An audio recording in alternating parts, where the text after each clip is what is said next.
Bapak dan Ibu sekalian, pada pagi hari ini saya terima kasih atas kehadiran Bapak dan Ibu, mengucapkan terima kasih atas kehadiran Bapak dan Ibu semuanya di dalam acara rapat koordinasi percepatan penataan tenaga non-ASN melalui seleksi P3K tahap 2. Dan ini merupakan acara yang kami lakukan untuk menguatkan komitmen kita semuanya untuk melakukan penataan tenaga non-ASN sebagaimana yang diamanatkan di dalam Undang-Undang Nomor 20 Tahun 2023 tentang ASN. Nah, Bapak dan Ibu sekalian, pengadaan calon ASN tentunya diperuntukkan bagi setiap warga negara Indonesia yang semuanya mempunyai kesempatan yang sama untuk melamar menjadi PNS dan pegawai pemerintah dengan perjanjian kerja setelah memenuhi persyaratan yang ada. Nah, Bapak Ibu, pengadaan ASN sebagaimana kita ketahui dan menjadi komitmen kita bersama didasarkan pada prinsip kompetitif, adil, objektif, transparan, bersih dan dari praktek korupsi, kolusi dan nepotisme serta tanpa dipungut biaya. Dengan prinsip-prinsip ini kita berharap bahwa hasil ASN yang berkualitas sesuai dengan standar di seluruh Indonesia. Nah, Bapak dan Ibu, yang saya hormati, kebijakan pengadaan calon ASN tahun 2024 difokuskan kepada pelayanan dasar seperti tenaga guru dan tenaga kesehatan. Jadi seoptimal mungkin kita akan menyelesaikan masalah tenaga non-ASN di instansi pemerintah. Selain itu kita juga merekrut talenta-talenta baru atau fresh graduate melalui seleksi CPNS, terutama yang memiliki keahlian digital untuk mengimbangi transformasi digital yang sedang berjalan. Semuanya tentunya tetap memperhatikan kemampuan dari anggaran, gaji, dan tunjangan sesuai dengan peraturan perundang-undangan yang berlaku. Bapak Ibu sekalian, saya ingin juga menyampaikan bahwa sesuai dengan prioritas utama kita adalah menyelesaikan masalah tenaga non-ASN yang terdaftar di pangkalan data BKN sesuai dengan komitmen bersama pemerintah dan DPR sebagai pelaksanaan dari mandat Undang-Undang Nomor 20. Maka pelaksanaan pengadaan pegawai pemerintah dengan perjanjian kerja atau P3K akan dilaksanakan di dalam 2 periode.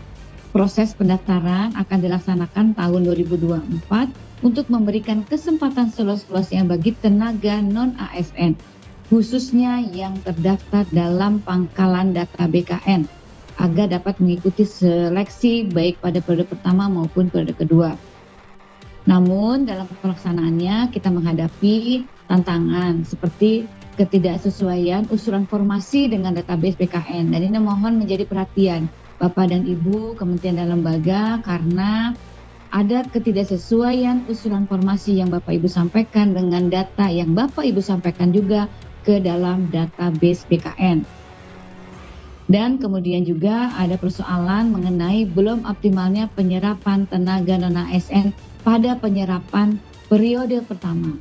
Tolong dicek kembali mengapa tidak terjadi tidak optimalnya penyerapan tenaga non-ASN pada pendaftaran periode pertama di instansi Bapak dan Ibu. Beberapa kendala yang dihadapi tentunya satu, karena formasi yang diusulkan tidak sesuai dengan database P3K di BKN. Ingat ya Bapak dan Ibu sekalian, database yang ada di BKN tentunya berdasarkan data yang diusulkan oleh Bapak dan Ibu kepada BKN. Kemudian yang kedua, instansi pemerintah, khususnya pemerintah daerah, tidak mengusulkan formasi P3K dengan pertimbangan keterbatasan anggaran. Yang selanjutnya, untuk itu, karena persoalan-persoalan yang kita hadapi yang tadi saya sampaikan, Bapak dan Ibu sekalian, kami telah mengeluarkan keputusan Menpan RB nomor 634 tahun 2024 tentang kriteria pelamar bagi seleksi P3K tenaga non-ASN yang terdaftar pada pangkalan data BKN. Jadi mohon ini yang terdaftar pada pangkalan data BKN tahun anggaran 2024. Kriteria itu mencakup tenaga non-ASN pertama yang tidak memenuhi syarat pada seleksi administrasi P3K pada tahap pertama. Jadi ini hanya untuk kepada tenaga non-ASN yang terdaftar pada pangkalan data BKN, tapi kemarin waktu pendaftaran tidak memenuhi syarat pada seleksi administrasi pengadaan P3K pada tahap pertama.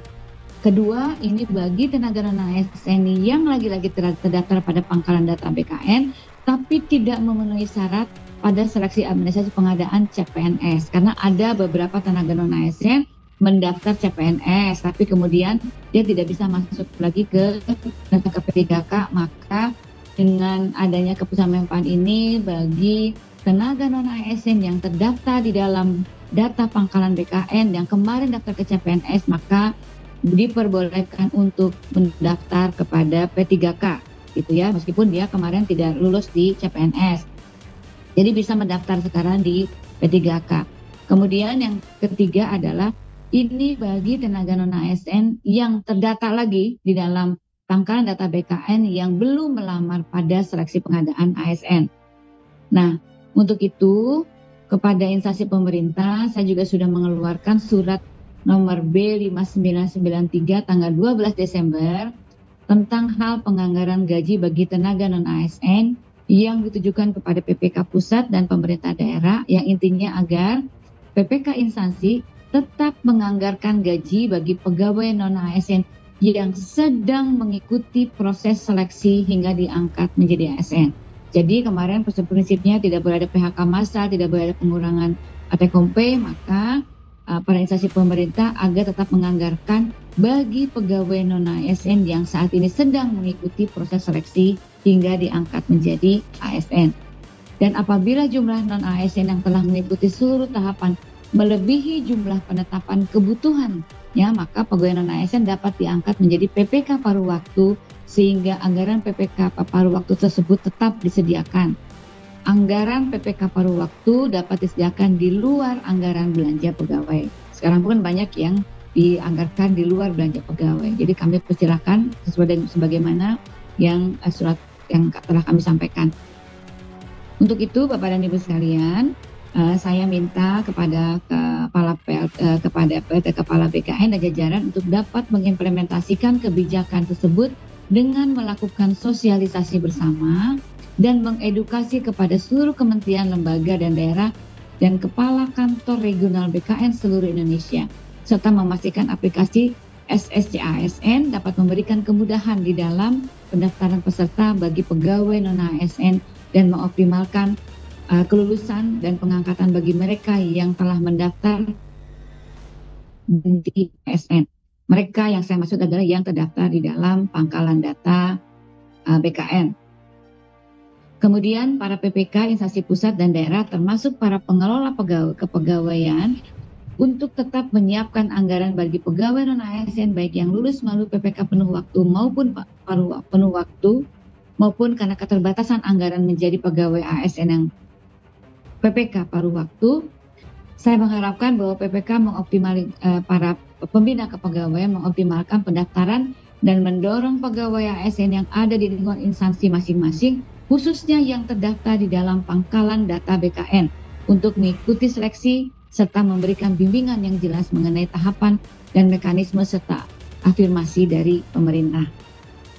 Dan saya juga ingin mengingatkan, apabila dalam pelaksanaannya masih ada yang tertinggal karena PPK instansi tidak mengindahkan kebijakan tersebut, maka tentunya akan berdampak pada terhambatnya pengalihan status pegawai non-ASN menjadi PPK maupun penuh waktu maupun paruh waktu. Jadi mohon Bapak dan Ibu sekalian agar memperhatikan waktu yang sudah kita sediakan, kemudian juga persyaratan, karena pemerintah berdasarkan Undang-Undang Nomor 20 Tahun 2012 sudah harus menyelesaikan penataan tenaga non-ASN sampai akhir tahun 2024. Jadi mohon Bapak dan Ibu hari ini sudah bisa menyampaikan kepada para tenaga non-ASN di lingkungan Bapak dan Ibu, diberikan penjelasan yang jelas agar tidak ada lagi keluhan-keluhan mereka tidak bisa masuk ke dalam pendaftaran untuk mengikuti tahapan kedua. Demikian mungkin Bapak dan Ibu sekalian yang bisa saya sampaikan. Terima kasih sekali lagi atas dukungan pelaksanaan penerimaan P3K tahap kedua, khususnya kepada PLT Kepala BKN dan seluruh jajaran yang telah bekerja keras untuk menyelesaikan pendaftaran ini dan sampai penyelesaian menjadi mendapatkan nomor induk pegawai, dan para kandrek, seluruh kepala untuk terus memberikan sosialisasi instansi di lingkungannya masing-masing supaya kita tentunya dapat menggunakan ini dengan sungguh-sungguh. Mohon jadi perhatian dan Bapak dan Ibu, dan mohon nanti Bapak dan Ibu bisa disampaikan kepada pimpinan masing-masing apabila Bapak dan Ibu mewakili pimpinannya. Jangan sampai nanti ada informasi yang tertinggal karena ketidakhadiran Bapak dan Ibu di dalam forum ini. Terima kasih Bapak dan Ibu sekalian. Sekali lagi saya ingin mengucapkan selamat Natal kepada Bapak Ibu yang merayakan. Kemudian juga saya juga mengucapkan selamat tahun baru. Semoga di tahun kita bisa lebih banyak melayani kepada masyarakat. Terima kasih. Wassalamualaikum warahmatullahi wabarakatuh. Salam Om Swastiastu, Namo Buddhaya, salam kebajikan.